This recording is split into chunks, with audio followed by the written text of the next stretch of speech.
Alô, líderes! Sejam bem-vindos ao LideraCast. Nós estamos começando o episódio 4 e eu quero agradecer muito você por estar nos acompanhando já no 4º episódio. Eu tenho certeza que nós vamos sempre trazer conteúdo relevante para você, mas manda pra gente, se tiver sugestão, pode comentar aqui, pode mandar por e-mail, por onde você achar melhor.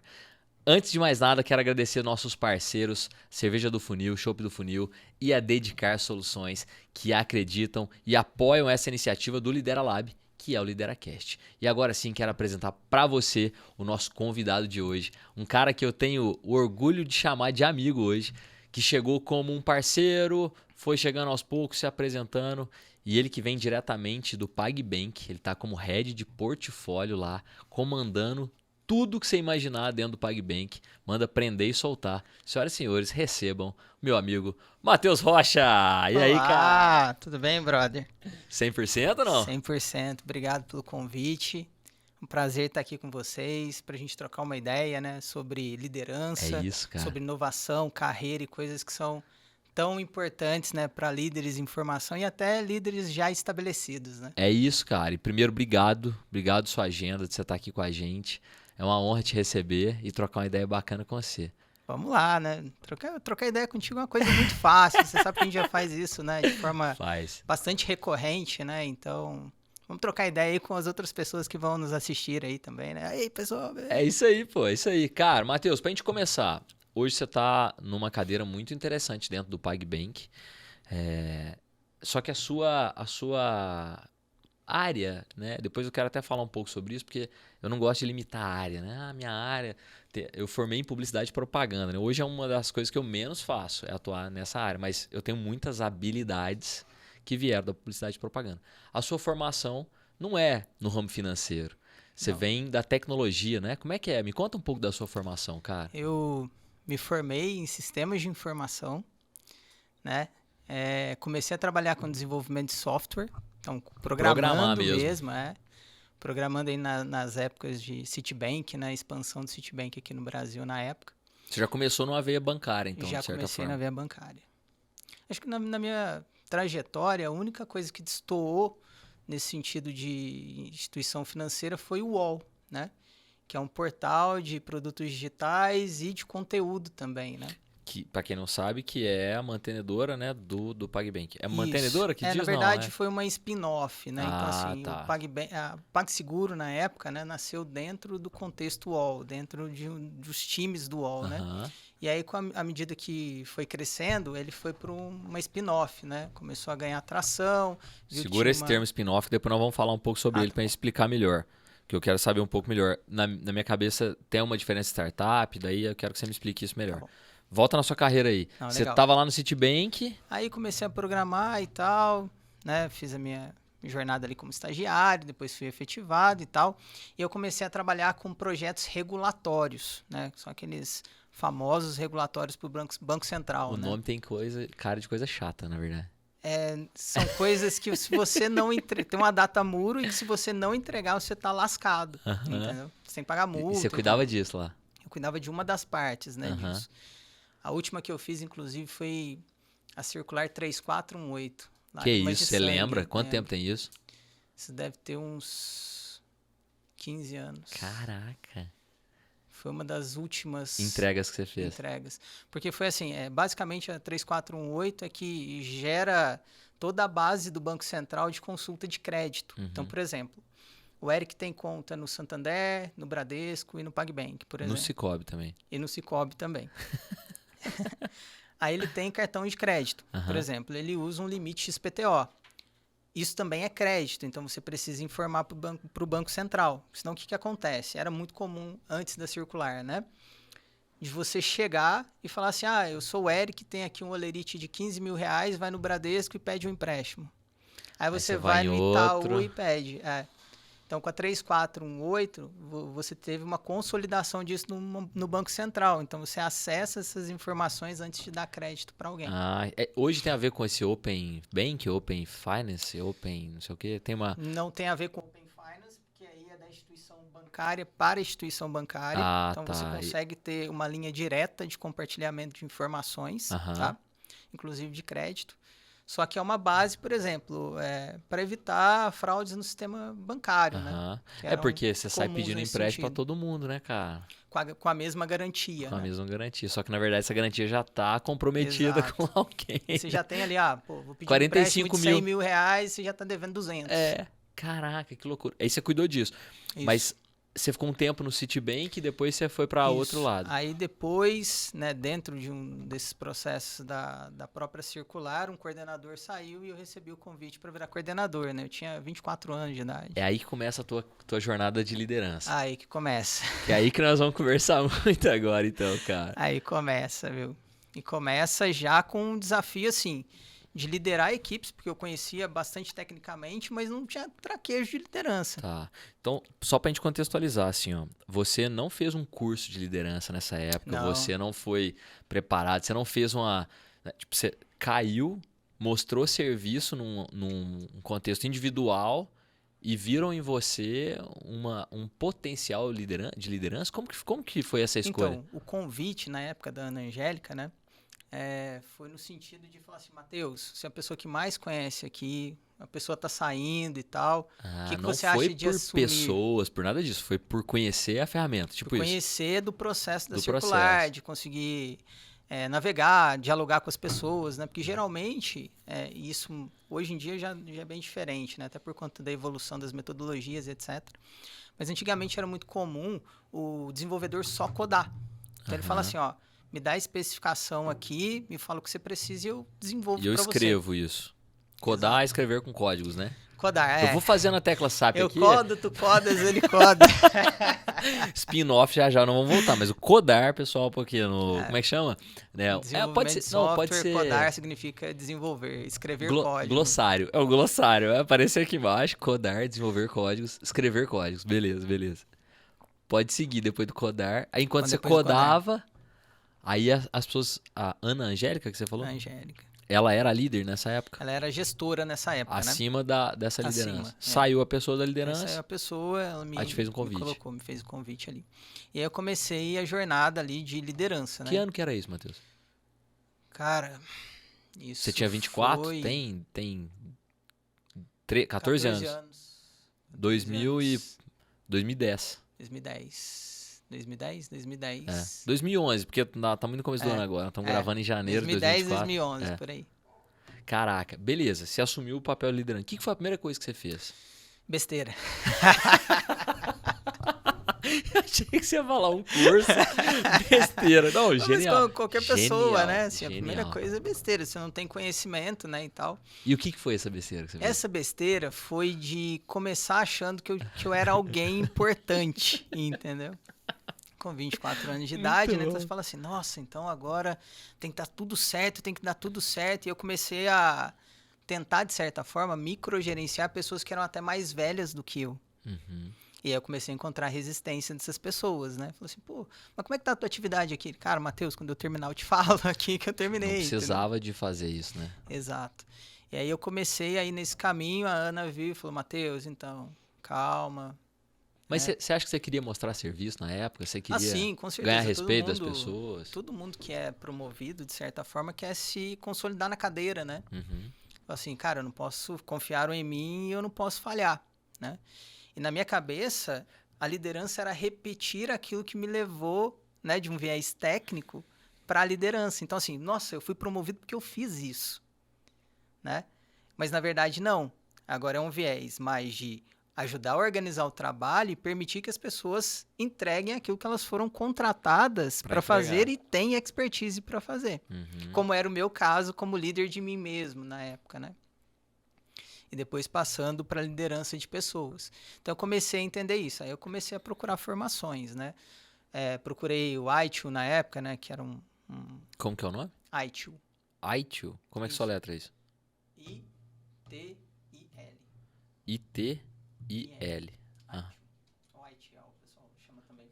Que é basicamente para você conseguir organizar fluxos de trabalho em chamados, por exemplo. É um software. Um SLA. Isso. É um software. Não, é um framework. Tá. Daí que vem a origem do SLA, né? Uhum. SLO e coisas do gênero. E, na verdade, você encontrou esse framework e foi aplicar dentro da tua metodologia lá. Mas aí o que você fez? Você fez Você jogou dentro de um software? Você jogou? Não. Na verdade, mais processual mesmo, de entender como eu poderia ajudar as pessoas, né? Falar assim, ó, Tá. surgiu um incidente aqui. Qual que é o caminho? Qual que é o processo? O que a gente faz com esse incidente? É mais ou menos nessa linha. Falar assim, ó, surgiu um Tá. incidente. Quanto tempo a gente demora para resolver esse incidente, na média? A gente demora, sei lá, 3 dias. Então, eu consigo passar isso para o cliente, né, de certa forma, falar assim, ó, nosso SLA, ou seja, o nosso tempo médio de atendimento, ele é de 3 dias para resolução de incidentes. Isso é muito, isso é pouco. E aí você começa a traçar mecanismos de melhoria contínua. Saber se esse teu balizador, beleza, 3 dias, mas 3 dias é muito, 3 dias é pouco, entendeu? E quanto tempo você ficou nessa cadeira? Essa cadeira eu fiquei 2011 a 2012. Um ano. Um ano. Aí você cresceu dentro da empresa, você saiu? Aí eu recebi um outro convite para fazer gestão dos projetos da Cielo. Você saiu do Citibank para a Cielo. Tem relação às duas empresas? Nenhuma, né? Não. Foi por fora mesmo. Isso. LinkedIn, o que era o teu caminho? Não, na verdade eram convites, né? Pessoas que já tinham saído e acabavam levando a gente para trabalhar nesse contexto. Tipo, você foi convidado mesmo, assim. Ô, Matheus, pô, vem cá. E aí veio um segundo desafio. Que eu falo assim, continuei minha jornada de besteiras, né? Você fez mais algumas nesse caminho, né? Isso. Faço até hoje. E aí, assim, uma que foi muito marcante para mim, até de aprendizado mesmo, foi quando eu assumi a equipe, uma equipe muito mais velha do que eu na época. Então, eu tinha 24, devia estar para 25 para 26, né? Isso já saindo do Rio para São Paulo, tá? Essa época de Citibank era Rio. Era Rio. Rio de Janeiro.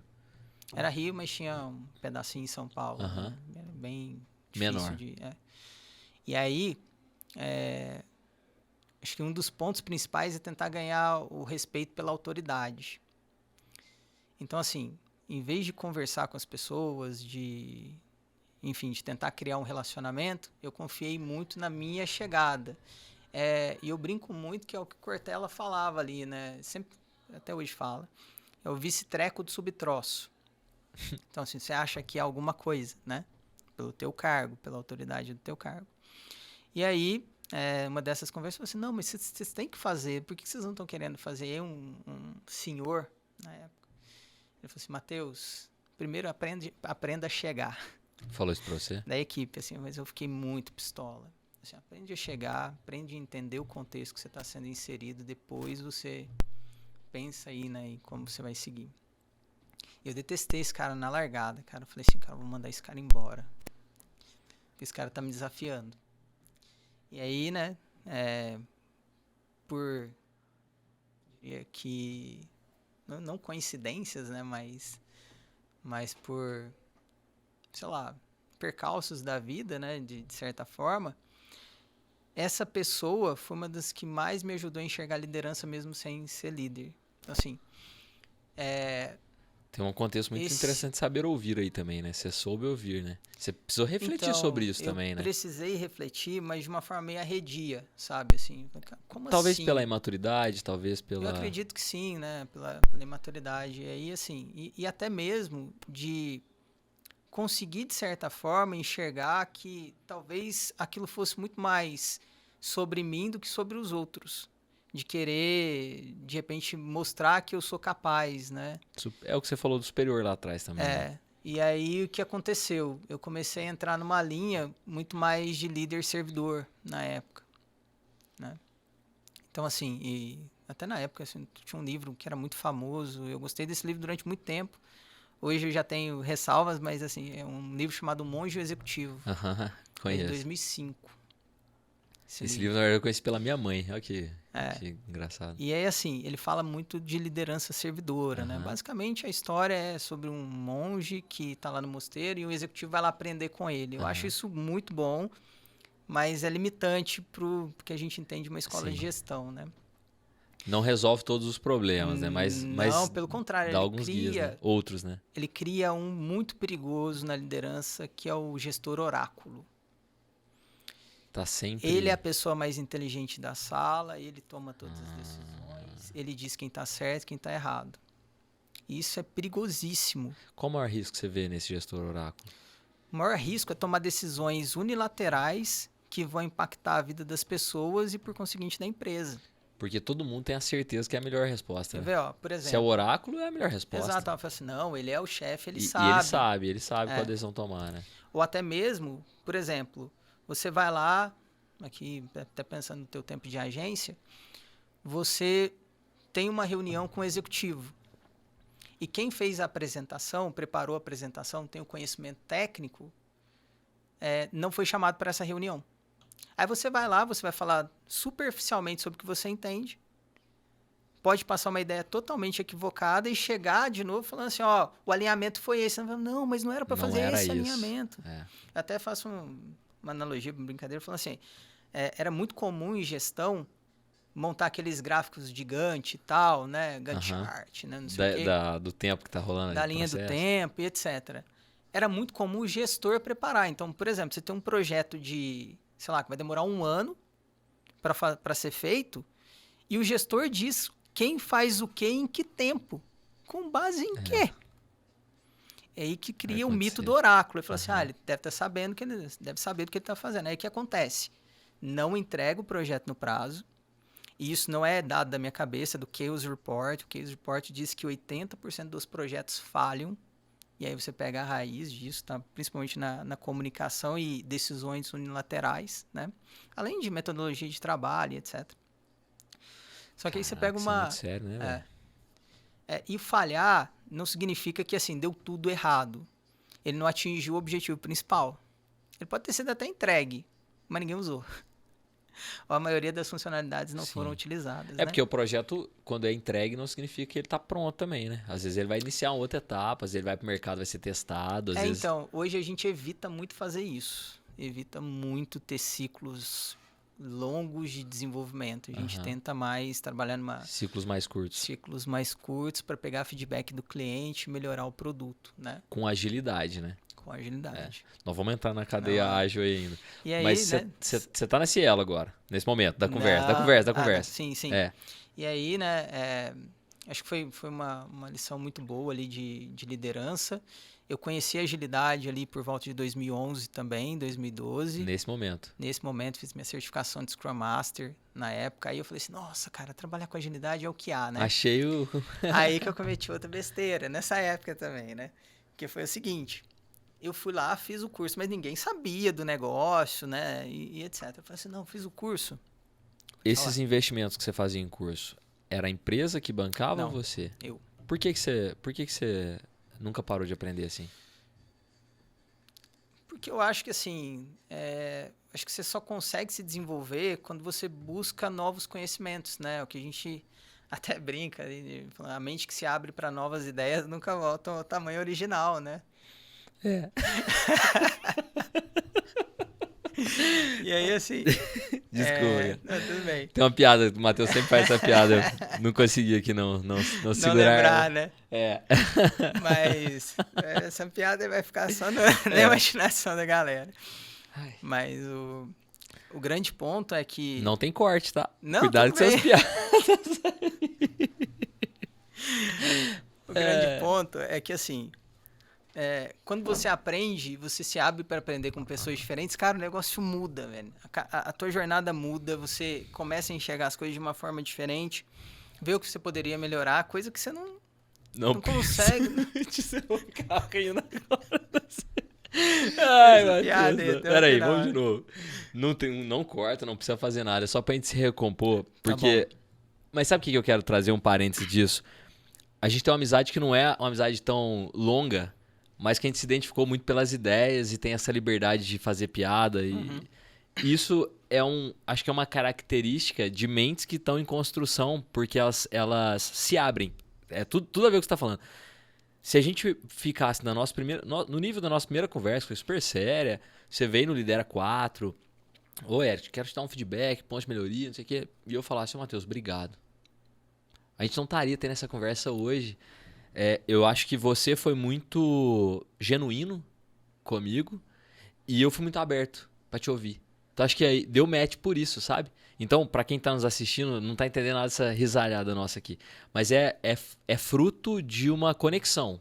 Sim. Que acontece entre pessoas que estão em construção. Acho que ajuda a responder até esse ponto que eu te perguntei. E por que eu te perguntei se foi você que pagava? Porque você trabalhava numa instituição financeira que, teoricamente, né, parte do pressuposto que tem uma verba disponível para investir em treinamento de seus líderes, de seus times, mas você optava por fazer por sua conta. Você fez esse curso de Scrum por sua conta, você fez outros cursos de liderança por sua conta, fez vários. Certificação PMP, em 2013.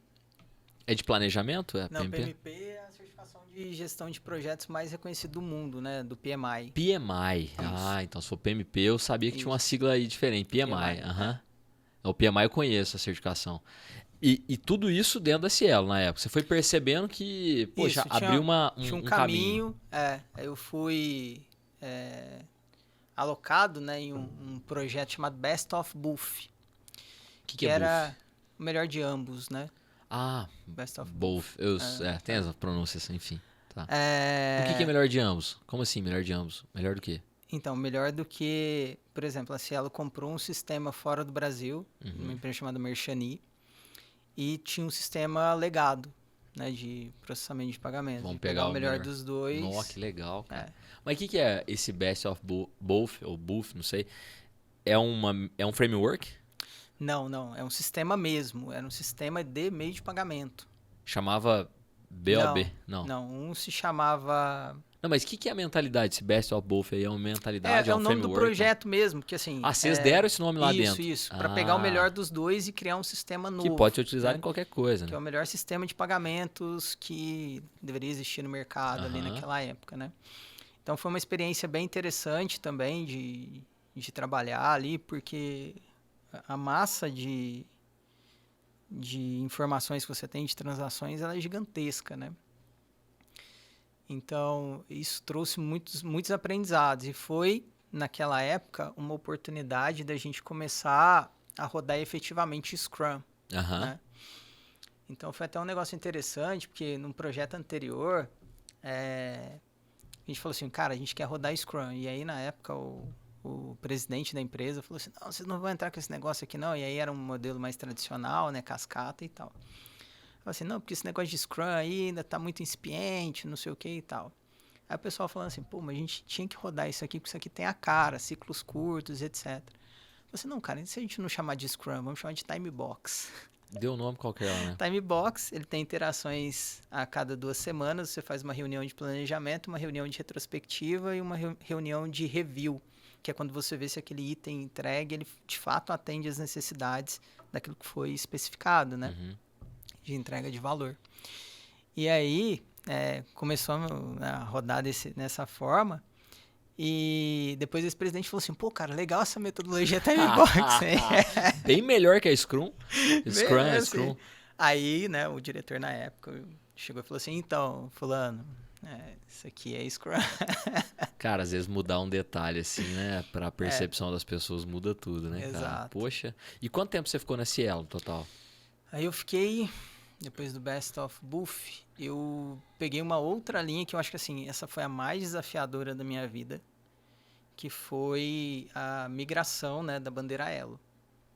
Então, a Cielo, ela, né, os sistemas da Elo ficavam dentro dos sistemas da própria Cielo. E aí, assim, não pode, uma coisa é meio de pagamento, outra coisa é bandeira, né? E aí o Banco Central, na época, junto com o CAD, eles decidiram falar assim, cara, tem que haver aqui uma abertura de mercado. O que significa? Antigamente, a Visa só passava no VisaNet, que é antigamente a antiga Cielo. A Master. E a rede o Master. E a Elo só passava ali com a Cielo, mas com a abertura de mercado, todo mundo tinha que passar todo mundo. Aí você pensa assim, você é a rede. Eu lembro desse boicote aí, não aceitava, você tem que... acho que quem tiver bandeira Elo aí, né, no altos de 2012, 2013, vai se lembrar que era muito comum você passar ali no estabelecimento e ver assim... Não aceitamos Não ela. Trabalhamos com ela. Eu lembro Prazer, disso. Matheus, tava lá. Que louco, então, assim, né, cara? foi de fato criar uma processadora, né? E foi, assim... Isso era um boicote? Na verdade... É porque a maquininha realmente não aceitava? Boicote é pesado, né, de falar, mas... facultado. Você tá parecendo um diretor que não aceitava Scrum. Deixa eu mudar o nome aqui. Foi um complô? Tô brincando. É que assim, ó, é facultado ao lojista o direito de não aceitar trabalhar com uma bandeira. Assim, eu posso optar a não trabalhar com master, eu posso não aceitar vale-refeição. Perfeito. É a prerrogativa do estabelecimento. Só que existiam algumas outras coisas. Por exemplo, você quer trabalhar e passar Visa, a taxa é 2%, por exemplo, uma maquininha da rede. Se quer passar Master, a taxa é de 2%. Se quer passar Elo, porque a minha transação vai passar dentro da Cielo para ser processada, a taxa é 5%. Aí para o lojista, vai falar assim, essa cerveja, eu não consigo cobrar um adicional de 3% quando você pagar com ela. Vai estourar o preço. Não, você não pode fazer isso. Mudar assim. o preço só por causa do teu cartão. Verdade, não pode. entendi. Não é, então não é era geral. mais fácil falar assim, não aceito. Gerava esse efeito, né? E aí, qual que era o principal problema? Porque as transações, por exemplo, capturadas da rede eram processadas dentro da Cielo. Uai. Mas na hora que vem a bandeira própria, fica mais caro? Aí não. Aí quando vem a bandeira própria, aí fica mais barato. Porque aí você por que não aceitava? Então, não aceitava porque estava dentro.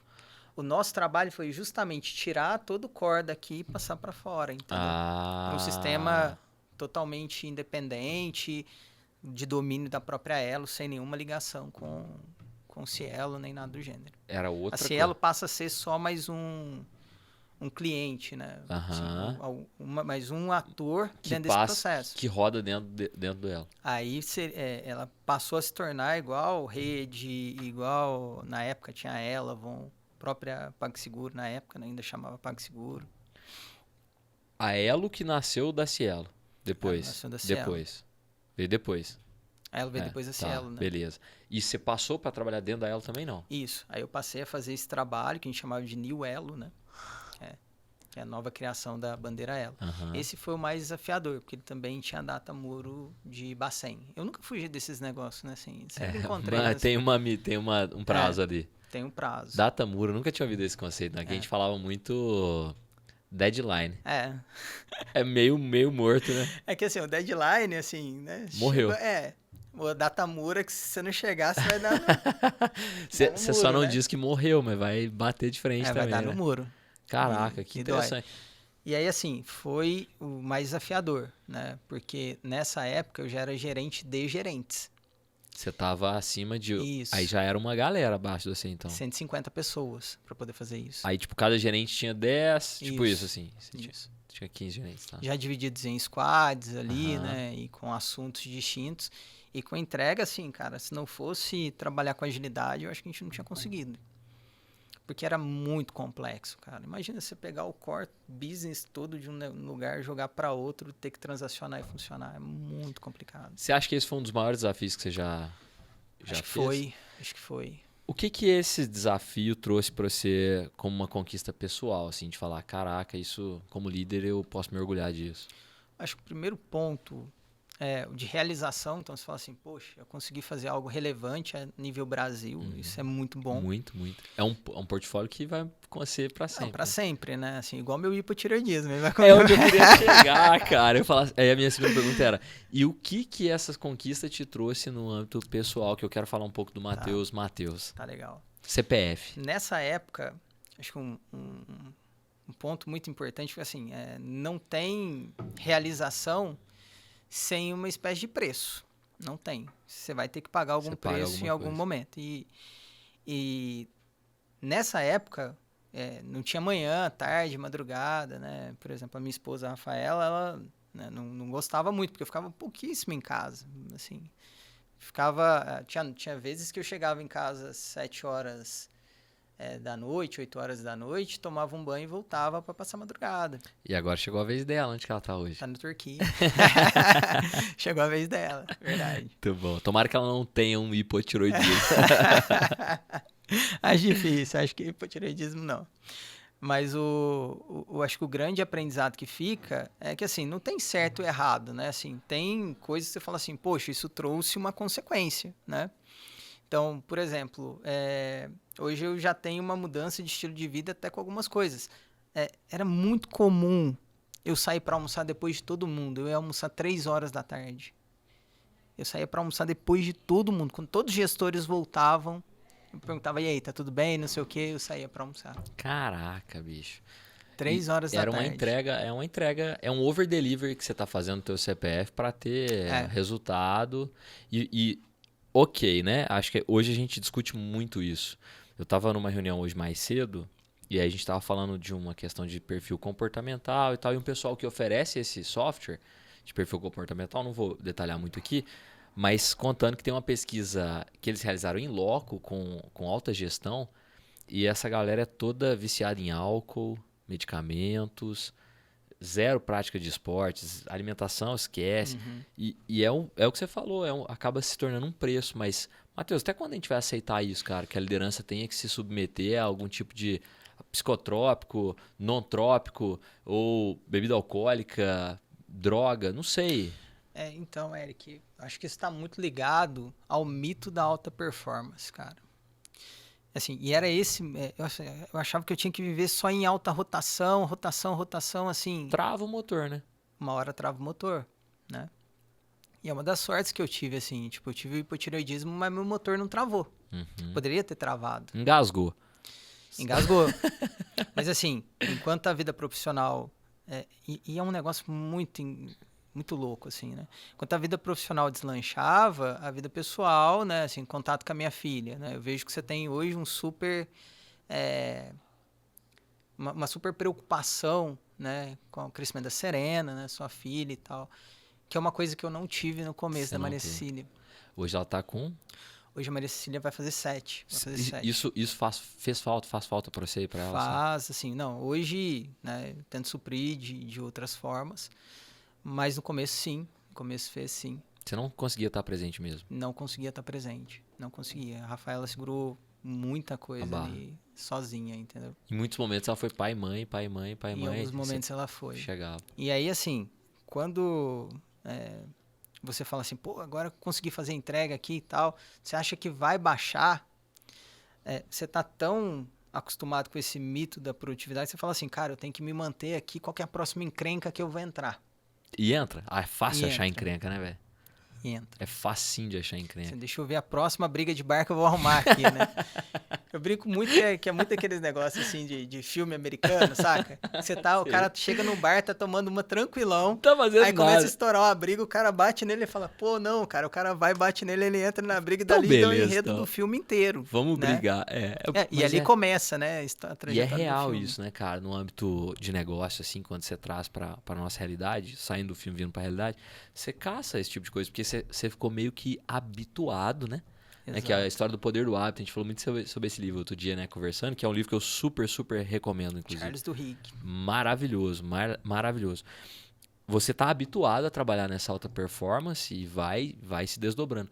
Só que uma hora o corpo não aguenta, né, cara? Não aguenta. Às vezes o computador não aguenta, né? Você abre 200 abas de Chrome ali, ele dá uma pensadinha. Imagina o nosso corpo, cara. Exato.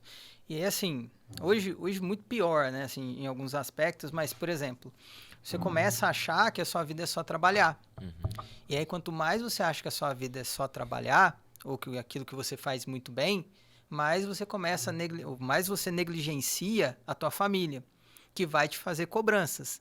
Que você vai falar assim, pô, então eu não sou um pai bom o suficiente, então eu vou me focar mais no trabalho, porque lá eu sou bom. Então, assim, verdade. É um ciclo vicioso. Se aqui eu não presto, lá eu tô dando resultado.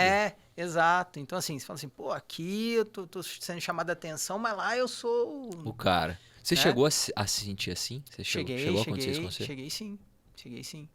De tanto a carga de trabalho, eu falei assim, pô, cara, mas olha pra fora ali, não sei o quê, e aqui é só, né... cobrança, né, Rafa? Não sei. Mas, de fato, assim, e eu precisei de ajuda para ver que esse não era o caminho. Precisei de acompanhamento mesmo. O que foi essa ajuda? Psicólogo. E é uma coisa que você recomenda para as pessoas? Nossa, terapia fortemente, é vida, né, cara? É muito legal, né, esse pensamento. E abordagem TCC, principalmente. Né? Tem um livro chamado Liberty. Terapia cognitiva comportamental? comportamental, cognitivo, algumas Isso. coisas. Que ele basicamente fala assim, ó, qual que é o cerne do problema que você enxerga hoje? Porque tudo é uma questão de perspectiva, né? Aí ele vai te trazer aqui o problema que você está enxergando hoje, uma série de atores aqui, né? Que acabam causando. Então, assim, se você não tratar esses causadores, essa causa raiz, você nunca vai conseguir atacar o problema de fato. Sim. E o que o medicamento faz nesse sentido? É como se você tivesse um prato sujo, cheio de mosca em cima. O que o medicamento faz? Tira a mosca. Continua sujo. O prato continua sujo. Um medicamento tira a mosca. Basicamente faz isso. Ele não lava o prato, né? Pô, Então, Matheus, que ele sopra, né? É. Dá um sopro ali, a mosca sai Exato. e volta pela Se sujeira. você parar com a medicação, sem mexer nesses atores aqui... E a terapia, na verdade, é a esponja, porque precisa de você pra esfregar, né? Exato. Não tem jeito de não esfregar. É você que tem que ir lá e Você lavar que o tem prato. que esfregar. Ela é a esponja. O sabão é Exato. você que vai pôr, a força é você que vai pôr. Cara, eu fiz uma constelação familiar, cara, outro dia, assim, que, meu Deus do céu, que eu fiz um outro curso também em São Paulo, em Atibaia, na verdade, uma vez, que me levou para lugares, assim, que sozinho você não chega, você precisa de apoio mesmo, não adianta. Eu super defendo, acho que é um caminho que a gente não pode abandonar. E eu gosto de dizer que se você acha que terapia não é pra você, é porque Você é precisa de muito, terapia. Eu falo isso pra meditação, eu falo isso pra muita coisa. Mas vamos chegar no PagBank agora? Tá. Mas eu só ia pegar um gancho. Pode concluir. É porque eu Tá. quero te levar lá, porque eu tô com medo de ter muitas perguntas lá, entendeu? Mas pode Entendi. concluir, desculpa te interromper. Não, tranquilo. Nós estamos aqui no bate-papo mesmo. Não, é porque assim, eu sei que você... Eu falo isso, né? O Renan nos acompanha em todos, né? 45 a 1 hora é pouco tempo demais. Só que eu acho que dá pra gente trazer de novo, né, Renan? Mas vou ter que chamar, não tem jeito. A Lilian foi a primeira a vir, tem que voltar. Ela tá lá em Curitiba. O Fábio foi o último, tem que voltar. O Bruno foi o segundo, tem que voltar. Você tem que voltar. Quem mais? Esqueci de alguém? Lilian, o Bruno, o Fábio e o Matheus. O Matheus é o quarto, Cara, tem que voltar porque a prosa é muito boa. Prosa pra Obrigado mais de meta, por isso, né? viu? Eu que agradeço, pô. Tá Obrigado fácil mesmo. falar contigo aqui. Muito bom. E aí, assim, o ponto, né, dos líderes ali, desse mito, né, da produtividade. Quando você acha que você é super-herói ou super-heroína, é aí que começam os problemas. Assim, um bom líder é aquele que consegue engajar as pessoas em prol de um propósito para que elas consigam atingir os objetivos que elas foram contratadas para atingir. Esse é o papel principal de um líder. Então, é formar novos líderes, é abrir caminhos para que as pessoas consigam trabalhar efetivamente. E o que acontece muitas vezes? Ele quer microgerenciar, e microgerenciar leva muito tempo. Então, eu vi e vivi também, né? Eu sentava para trabalhar, às vezes, 6 horas da tarde. Porque antes você tava só microgerenciando todo mundo. Aí que você ia fazer o seu papel. Exato. Sentava para trabalhar, e de 6, aí vai até as 10, 11. Então, assim, muito disso, e hoje eu falo assim, aquele mito da produtividade excessiva, ele tá em você achar que tem que dar conta de tudo, que não pode confiar em ninguém, porque no final do dia a responsabilidade é sua. Não, a responsabilidade é do grupo. Ah, mas o grupo não se compromete. Aí você tem um problema de liderança ali dentro. Esse é o grande ponto, né? Então, assim, foi um dos maiores aprendizados que eu tive nessa jornada, né? Que massa, cara. Eu tenho que primeiro te agradecer por compartilhar isso, porque a gente tocou em assuntos que são pessoais, assim. E obrigado pela sua generosidade de trazer, porque pode ser o problema ou algo que a pessoa está vivendo e não sabe que ainda é um problema, assistindo. E falar assim, caraca, isso aconteceu com o Matheus, é o mesmo problema que eu tenho. Então, tem caminhos para solucionar, tanto do microgerenciamento, quanto dos problemas vamos chamar assim, pessoais, de todas essas questões que você trouxe. Obrigado por compartilhar isso, viu? Tamo junto. Posso te levar para o PagBank agora? Pode. Você chegou no PagBank em que ano? Cheguei no PagBank em 2000. Aliás, no UOL, né? Perdão. Cheguei no UOL em 2018. 18. Eu chego no UOL em 2018. Em São Paulo já, daí você nunca mais saiu de São Paulo, não. Já com o desafio de criar uma área de portfólio de agilidade organizacional, né? Eles já com essa noção de agilidade, já estava um pouco mais difundido no mercado. Na verdade, o UOL foi pioneiro nessa mentalidade. em mentalidade ágil. Eles começaram em 2007. Ô, louco, caraca. 2007. Não era nem nascido ainda. Sou de 2008. Foi uma das primeiras empresas no Brasil a adotar Agile. Scrum. Né? O E Scrum, a Agile né? Brasil é de quando? Agile Brasil. O UOL é mesmo fundador do Agile Brasil. O Agile Brasil evento, você diz? O Agile Brasil deve ser de 2011, 2012. Ah, eu perto não até, sei. né? 4, 5 aninhos pra frente ali. Mas E tem gente do UOL que começou com a Agile Brasil, que trouxe a iniciativa ou não? São outras pessoas? Não, acho que foram outras pessoas. Mas o pessoal dessa época também. Aham. E aí o que aconteceu? Trabalhou durante muito tempo e achou que tipo, não era banho. Assim, banho, ele só faz falta quando você não toma.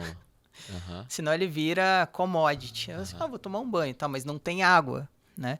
Então, assim, durante um período ele acabou entendendo que trabalhar com agilidade já era coisa que estava na veia e tal, e alguns processos foram se perdendo. E aí o Depois meu de desafio implementado, foi, né? Depois começou. E aí o meu desafio em 2018 foi remontar essa área. Porque lá em 2008 eles já estavam começando com esse pensamento. Lá em 2008 eles já faziam isso, faziam muito bem. E, de certa forma, isso foi, né, perdendo prioridade. Mas isso traz pra gente uma reflexão que mesmo que você tenha começado lá atrás, que você seja pioneiro, você não pode parar de reaquecer, de retreinar, de repensar, de revisitar para fazer isso. Porque não é porque você começou o negócio que você vai ser sempre líder nisso, né? Exato. Aí o Botafogo esse ano para nos mostrar. Pois é, né? Quando você acha que ganhou o jogo, aí que você perde, né, cara? É aí que você não perde. pare cedo demais, né? Então, assim, não tô nem falando que parou muito cedo.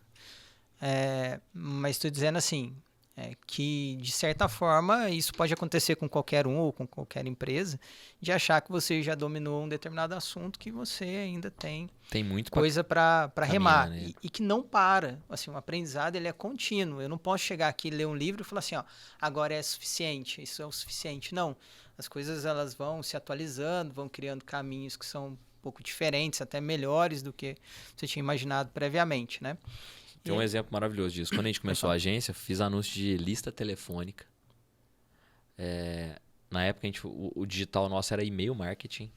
Só. Mais nada. Cara, se você chegar... Vamos supor que a Maria, sua filha, tá com 6? Tá com 6. Que ela resolva fazer publicidade e propaganda na vida dela e vá trabalhar numa agência. Imagina que ela vai saber o que é anúncio de lista telefônica? Não. Eu fiz uma brincadeira com a Maria alguns anos atrás. Eu tava com a Rafa no carro, eu falei assim, filha, o que veio primeiro, vaso sanitário ou tablet? O que ela respondeu? O tablet. O tablet. Que loucura, cara. Veio antes do vaso sanitário para ela. Então, assim, ela já transpassou essa barreira. Assim, né? Tipo... E hoje a gente usa muito o vaso sanitário com o tablet, né? Em conjunto, né? São auxiliares, pô. Hoje convivem bem, são complementares. Assim, né? É o celular, né? Mas vamos voltar lá. Estamos no PagBank, você veio desenvolvendo a questão de agilidade e depois que você foi para a área de portfólio? Isso, no UOL, né? A parte de agilidade, aí eu criei junto com outras pessoas, obviamente, né? O nosso time, o Apollo 11. Que é um projeto lá interno? O Apollo 11 é o time de agilidade organizacional do UOL. Então, assim, o Apollo 11 ele veio como um experimento. E nisso, navegando ali na camada já executiva, né, de tecnologia na época.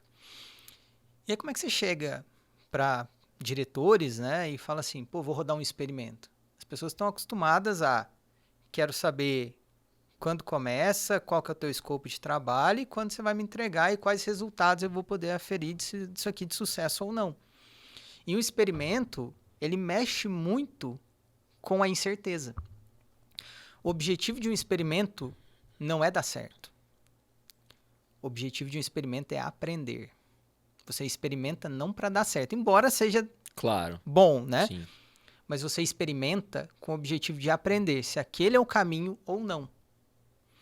E isso já começou a mexer um pouco com as estruturas, né? Então, assim, eu gosto sempre de trabalhar com uma abordagem que é, né, dentro desse sentido de implementação, de processos e coisas do gênero, com a curva da adoção da inovação de Rogers, né? Onde você tem ali os early adopters, né, os iniciadores, né, os early adopters, a primeira maioria, a segunda maioria, que representam ali a maior parte, né, e você tem ali, por último, os retardatários. Então, você sempre tem que selecionar num processo de mudança os early adopters. Porque se você selecionar errado, pegar tipo os retardatários, né? Você vai ter um problema seríssimo, porque essas pessoas não querem a mudança. Então, assim, tem todo um trabalho que nós fizemos lá de engajar esses early adopters, conseguimos gerar cases e isso expandiu para a empresa inteira, cerca de 87 times na época, né? E logo em seguida a gente criou o Paraty, que é o time de portfólio, né? O Paraty com 2 Is, que é o barco da Amir Klink do Entre Dois Polos. Que coisa maravilhosa. Eu sem querer vou entrar no Amir Klink aqui.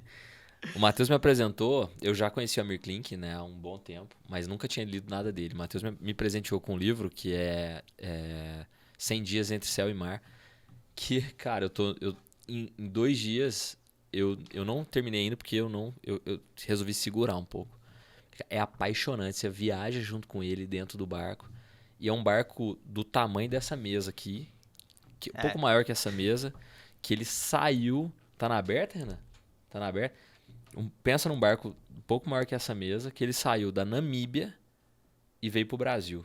Tipo, cruzou o Oceano Atlântico num barco desse tamanho a remo. Não tem vela, não tem motor, no remo. E ele nos ensina, cara, todo dia um aprendizado. Nós estamos gravando o episódio 4, nós vamos gravar o episódio 5, que eu vou receber o professor Stefano Gazola. Falei muito com ele sobre isso. Foi reitor do Grupo Unis. Falei muito com ele sobre navegar e tal. E, cara, que livro maravilhoso, maravilhoso. O que das suas leituras ao longo da sua vida, assim, que nem sempre são visões diretas, mas são metáforas, que você leva para tua rotina de trabalho como líder, assim? Olha, até pegando o gancho da Amir Klink, eu acho que é se adaptar às situações que surgem ao longo do caminho. O cara então, é um navegador, né, velho? Por exemplo, às vezes a gente tem um hábito de querer brigar com a natureza. E quem somos nós, né? Não somos alecrins dourados, né? Uhum. Somos apenas seres humanos, né? Dentro de um planetinha pequenininho, dentro do sistema solar, né? E etc. E às vezes a gente acha que brigando com a natureza a gente vai chegar a algum lugar. Pelo contrário, você vai gastar energia e não vai conseguir chegar no teu objetivo. É muito mais fácil você entender as estruturas, ou seja, aquele ecossistema que você está inserido e potencializar a natureza ao teu favor. O que é a natureza dentro de uma organização? É a cultura dessa organização. Então, fala assim, tem gente que entra e fala assim, eu vou mudar a cultura dessa empresa. Eu falo assim, cara, volta 10 casas, mano. Porque assim, você não muda a cultura de uma empresa. Sabe por que você não muda a cultura de uma empresa? Porque ela é um subproduto de um comportamento consistente. É o comportamento de todo mundo, inclusive o seu. E se você reclama daquele comportamento, a chance de você repetir ele... Eu brinco que assim, não existe cultura boa ou ruim, existe a cultura que você merece. Seja ela qual for, né? Se você fala assim, as pessoas aqui não são colaborativas, beleza, você é também. A chance de ser muito pequena, né? E tem estudos, até aí entrando na teoria de sistemas complexos, que é mais complexa, né? Mas que falam que você tem sistemas sociais que você começa a repetir comportamentos do local onde você mais vive e está inserido. Que é o que o pessoal brinca muito hoje, falando assim, você é as 5 pessoas. Então, no final do dia, o que você está querendo dizer é, você é fruto do meio que você está muito inserido. Você fala assim, mas eu não sou assim. Beleza, você entrou numa empresa que o pessoal briga muito, dá tapa na mesa, não sei o quê. Você vai chegar em casa, você vai criar esse tipo de comportamento. Ou você começa a interagir com pessoas que leem muito, que são muito cultas, etc. Automaticamente... você vai começando a funilar. Fala assim, mas eu não sou assim. Beleza, mas 1% não é assim. E aí na natureza existe isso, né? Então, trazendo de novo, voltando aqui na história do Amir Klink, é de potencializar as coisas que são boas e tracionar isso, né? Não tentar nadar contra a correnteza ou remar contra a corrente marítima. Ele fala num ponto que quando ele tivesse bem encaixado na corrente marítima, que ele poderia dormir, que ele certamente poderia não ir muito para frente, mas certamente não iria para trás. Isso é muito legal, cara. Isso é lindo. Se você parar para refletir assim, olha, nós estamos construindo uma cultura, eu vou investir muito tempo de treinamento. Eu falei isso hoje, estava dando uma mentoria hoje, eu falei, cara, olha para você ver com esse meu cliente, falei, olha o tempo que você investe comigo, você me dá muito tempo. Você me presenteia muito com o seu tempo. Ele fala, Érico, mas estar com você é bom, não sei o que. Eu falei, beleza, obrigado por isso, mas e com o seu time? Ele tava me falando de uma pessoa do time, eu falei, beleza, e quanto tempo você já investiu com esse cara? Não, muito pouco e tal, porque ele... Bem, então você não pode nem falar isso, porque se você não investiu esse tempo com ele ainda, porque amanhã ele vai ajudar a essa corrente, empurrar o nosso barco para frente, junto. Então cara, eu amo metáfora, assim, eu amo ler alguma coisa, ou escutar, ou ver alguma coisa e trazer isso para outras realidades, sabe? Tipo, cai a laranja do pé. Aí você fala assim, isso quer me dizer alguma coisa. Também não é tudo na vida, mas é legal ler exemplos. Foi nada. É legal ler exemplos e ouvir metáforas e tentar trazer para o negócio, porque eu brinco com um amigo Anderson, eu sempre falo para ele, todas as respostas da vida estão aqui. Elas estão aqui. Basta você saber procurar. A hora que você falou, não, a primeira coisa que eu fiz foi procurar um framework para entender, porra, a resposta tá aí. Tem respostas que são mais caras de você encontrar. Tem respostas que são mais longas, mais distantes, né? Você precisa fazer uma... Você consegue comprar um curso online de medicina? Não. Mas você consegue perguntar pro Google, estou sentindo uma dor e tal, e ele te dá algumas respostas? Consegue, não consegue? Consegue, o ChatGPT. Então o que eu quero dizer é, as respostas existem. A gente não precisa ficar sofrendo, e óbvio que o Lidera Lab, o Lidera Cast traz informação, traz conhecimento, aproxima isso, mas eu sempre gosto de dizer, cara, não para de aprender. Seja com a gente, seja onde você estiver, seja lendo, seja fazendo um curso, seja fazendo uma pós, o que você quiser fazer, só não para de aprender, que isso é muito rico, mas com equilíbrio, né? Pra você não deixar passar das 10 da meia-noite, para não roubar, exato. Você vai ganhar muito conhecimento, mas já você ficou pra história, porque perdeu sua saúde, perdeu sua energia, perdeu tudo, né? Então não é esse o caminho que eu quero seguir. Matheus, todo mundo que vem aqui eu gosto de perguntar assim, se fosse listar 3 coisas que você mais admira na sua própria forma de liderar, 3 coisas, o que você diria? Nossa. Tipo, top 3. Não precisa ser em ordem, mas 3 que você... Que eu admire, assim, eu acho que... Você fala, cara, isso eu realmente acho tem muito valor. Isso é uma coisa que eu acho que onde eu entrego mais valor é que, assim, eu costumo dizer que eu consigo enxergar algumas coisas de antemão, assim. Uma visão sistêmica, né? Mas, de novo... Mas nesse caso, você antecipa. Isso, a gente fala assim, cara, a gente... Enxerga longe. Ou até do sonho grande. Fala assim, cara, a gente tem potencial para chegar aqui, sabe? A gente fala assim, cara, a gente tem que trilhar esse caminho para chegar até aqui. Mas dá para chegar aqui com um plano consistente. Eu acho que eu faço isso muito bem. Que é... Vamos dar um nome para isso. Qual que seria o nome para isso? Porque visão sistêmica não é. Você tá olhando para frente, né? Visão de futuro? Visionário. Visionário? Líder visionário? Que enxerga, antecipa algumas coisas. Tanto problemas quanto soluções, quanto oportunidades. Isso não quer dizer tudo, né? Mas... Não, claro, mas assim, você consegue tanto observar que vai dar errado, quanto que vai dar certo, quanto que vai... Interessante isso, cara. Nunca tinha ouvido ninguém falar. Eu acho muito louvável de saber reconhecer isso, cara. Eu acho que é uma qualidade, né? Isso é muito legal. Se bem que, assim, falar bem de si mesmo é ruim. É assim, muito, depõe, mas ao mesmo tempo eu acho que é valioso, porque a gente passa a vida aprendendo a se flagelar, quase. Fala 3 coisas que você é ruim. Eu isso, eu aquilo. Fala 3 coisas que você é bom. Então, cara, a gente tem que saber valorizar as nossas qualidades também, né? Exemplo, né? Quando trouxe o livro pra cá, né? Mesma coisa. Né? Falei assim, cara, esse livro, a Rafaela falou, você tá louco? Vai trazer esse livro pra cá? Eu falei, não, vai dar certo. E aí o livro foi um sucesso aqui e tal. Conta pra gente qual é o livro. O livro Liderando para a Felicidade, do Jürgen Appel, a versão em português, né? Nós que trouxemos aqui pro Brasil. Porque você fala comigo, falando que eu tenho que ser a tecla SAP. Qual livro?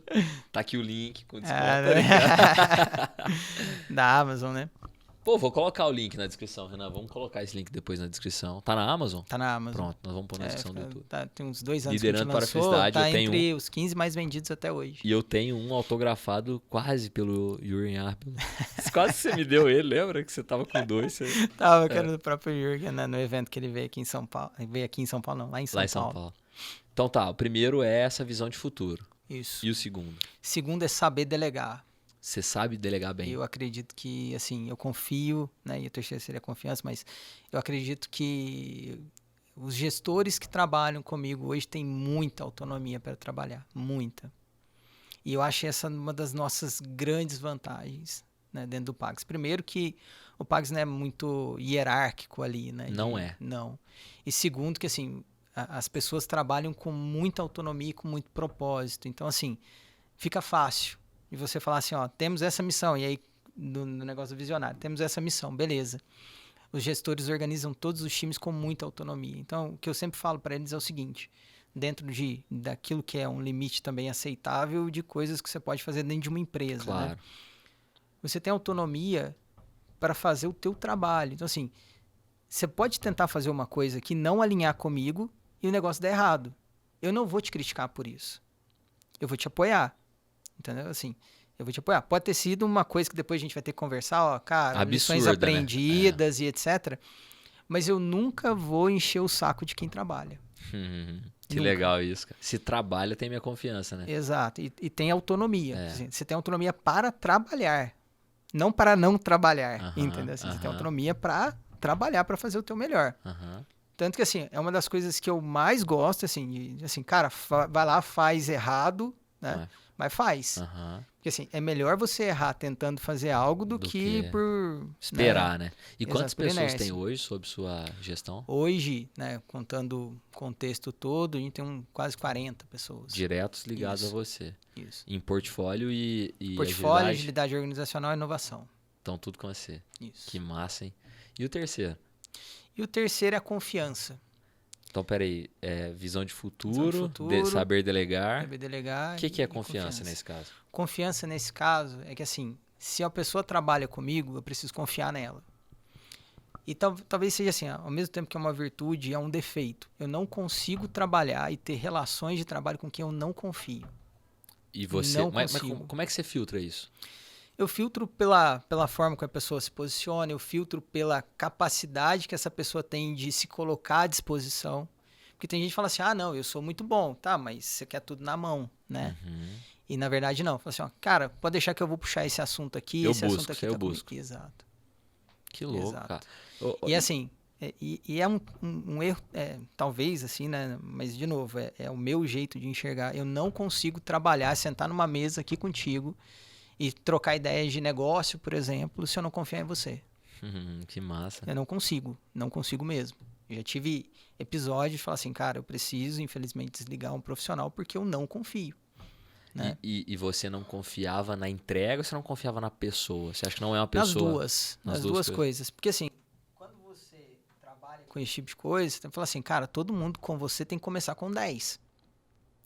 Você tem que ser uma pessoa confiável primeiro. E não com zero, né? Isso quer dizer? Exato. Nota 10, tem 10 você créditos. Você começa com 10 créditos. E o que pode acontecer é a pessoa ir por algumas coisas, né? Assim, perdendo você deixando de confiar na pessoa por conta de algumas coisas. Né? Porque senão, e de novo, ser uma pessoa confiável. E ser uma pessoa confiável. Porque não adianta eu pedir confiança dos outros se você não é. Se eu não sou uma pessoa confiável. Se eu sou uma pessoa que tá aqui e fala pra você uma coisa, daqui a pouco vai lá e fala pra outra pessoa de uma forma diferente. Nas costas. Ou se vai chegar lá, por exemplo, ó, a gente combinou de fazer um negócio aqui, aí chega lá na hora eu mudo toda a versão do que a gente tinha combinado, entendeu? Caraca. E assim, desculpa voltar nesse assunto de novo, mas tem uma relação muito grande com a navegação de novo, né? Porque se você vê o futuro, pega o Amir Klink aí, vai. Ah, não, cara, mas ele é outro nível. Não, mas se liga, ó. Tipo, ó, o cara... Quem que ia imaginar atravessar a remo? Atravessar uma coisa. Atravessar a remo 6 mil milhas, se não me engano, uma coisa assim. 6 mil milhas náuticas. Da Namíbia, da África ao Brasil. Visão de futuro. Segunda coisa, delegar, né? Tipo, bicho, eu não sou bom em tal... Você me ajuda? Então faça. Foi o caso do barco, né? Construção do barco. O rádio, né? Precisava do rádio, a placa solar, a espuma do assento, não é? Exato. E eu tô falando isso pra te incentivar a ler esse livro, tá? Vale super a pena. Vale super a pena, 100 dias entre céu e mar. E o terceiro, confiança. Confiança no barco, confiança nele próprio. Também tem que tomar um pouco cuidado pelo excesso de confiança, né? Mas cara, olha que metáfora aí, tá vendo? Tipo, que acho que isso é muito válido para ter respostas. E tomar boas decisões, né? A partir da confiança, você toma boas decisões. Exato. Você consegue seguir dessa forma. E ter a consciência de como líder, né? Você não faz nada sem as pessoas. Absolutamente nada sem as pessoas. Então, assim, o líder só é líder porque existem outras pessoas com ele. Então, assim, a liderança, ela não é sobre você, ela é sobre as outras pessoas. Qual que é a sua influência na vida dessas outras pessoas, na jornada dessas pessoas, no crescimento dessas pessoas? Sim. Não é sobre você. Se fosse sobre você, precisaria só de uma pessoa, né? Que é a autoliderança, que não deixa Que de é ser o primeiro importante. nível, mas é o primeiro nível, é o nível mais que eu básico. deixei lá quando eu tinha 24 anos, 2010. Não precisamos voltar nele, né? Você já Exato. tem um nível de autoliderança muito bom.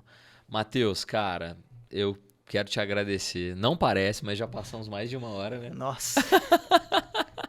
E, Matheus, de verdade, cara, uma coisa que eu quero te dizer. Eu sou muito grato, desde o dia que a gente se conheceu, de trocar tanta ideia, de ser tão inspirado por você. Sem querer, você inspira pelo seu jeito, pela sua leveza, pela forma como você conduz as coisas. Obrigado por ter aparecido na minha vida, na vida do Lidera Lab e agora na vida de uma galera que vai te ver.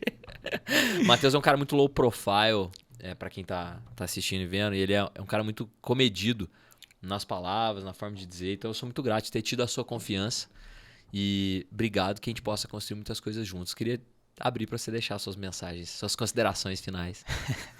Usem filtro solar, né? Pedro Bial, Pedro Bial. dizia. Primeiro te agradecer, Eric, por esse convite. Te agradecer também pela nossa amizade, que a gente está construindo. Eu acho sim que a gente pode realizar grandes coisas aqui e impactar positivamente muitas vidas, né?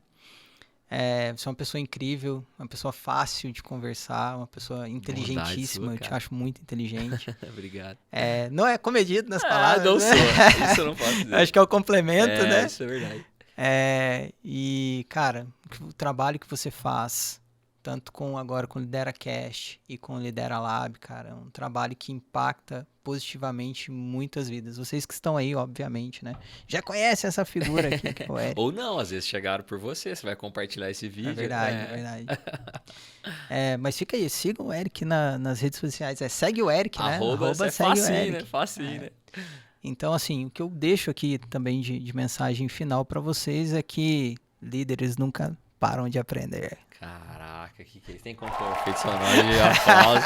Não, eu vou sempre pedir agora essas considerações finais, que as pessoas ficam falando bem de mim, Renan. Então de verdade, Matheus, gratidão demais por te receber aqui. Deixa eu apertar sua mão. Obrigado mesmo. Obrigado. Aproveitar para agradecer a Rafa e a Maria Cecília por permitirem você estar aqui hoje. Elas que mandam, no final. Elas que mandam. Hoje só por conta delas. Minha família é tudo. É isso, cara. Que bom. Bom ouvir isso, porque é diferente do Matheus lá de trás que a gente falou, né? Então acho que isso é muito legal. E você que nos acompanhou até aqui, toda a gratidão do mundo. Eu espero que o episódio 4 do LideraCast tenha chegado até você, tenha impactado você de alguma forma. Peço que se você gostou, compartilhe com mais uma pessoa. Pode fazer sentido para ela também. Tem um bate-papo muito extenso aqui, mais de 1 hora que a gente está conversando, né, Renan? E que isso faça sentido na sua vida, na sua carreira e também na sua liderança. A gente se vê no LideraCast 5. Valeu!